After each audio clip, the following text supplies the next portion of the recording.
Today's mini vlog ka guys, panibagong video at panibagong vlog tayo. So ayun na nga guys, mag-clean up drive kami. Balik kakaunti lang naman kami guys na maglilinis. Pero kay ang kaganahan lang, maliit lang din naman ang aming lilinisan. Ito nga pala ang lilinisan namin. Ito nga pala ang basketball court. Ito nga pala na linilinisan namin guys. Malapit lang ito dito sa aming bahay. Walking distance lang. Kasi may plano kami dito guys na magkaroon kami ng pamamahayag.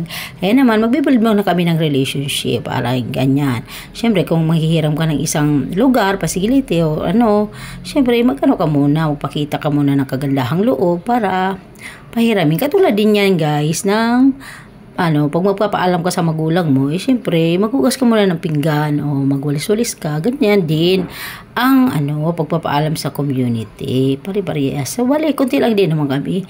At ang gandahan 7 AM to 8 PM lang yung magpaglilis. Kung ano lang malinisan namin, ayun lang din yun.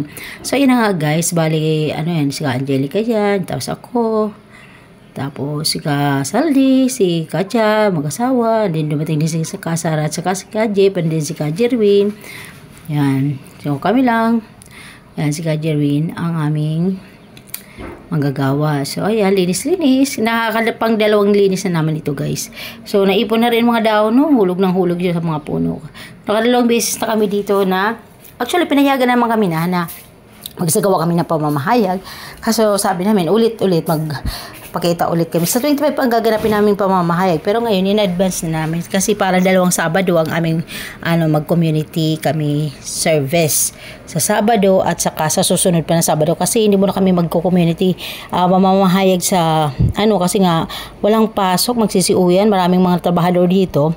So, walang masyadong tao. So, magsisiuwian sila. So, kakaunti lang ang pupunta. At saka yung mga tao din, mga makikinig, busy din. Kaya naman, ang ginawa na lang namin na April 25 para everybody is here and everybody can listen and cooperate. So, dito na po nagtatapos ang aking video at kakain na kami ng aming pagkain na dala yan ni Ka Joji na tinapay na may pala mamala binili niya yung tinapay na may cheese. Wow, ang sarap talaga.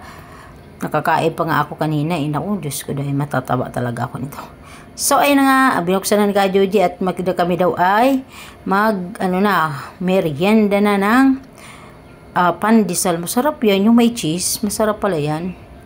So, ayan, pagkatapos namin dyan guys, syempre, naghugas ng kamay and everything, nag-alcohol and everything para makakain na. At pagkatapos namin magkwento-kwentuhan ng kaunti, at wala naman din darating na, ay umuwi na rin kami isa-iba sa kanilang tahanan. So, dito na pagtatapos ang aking video. Thank you for watching. Bye-bye.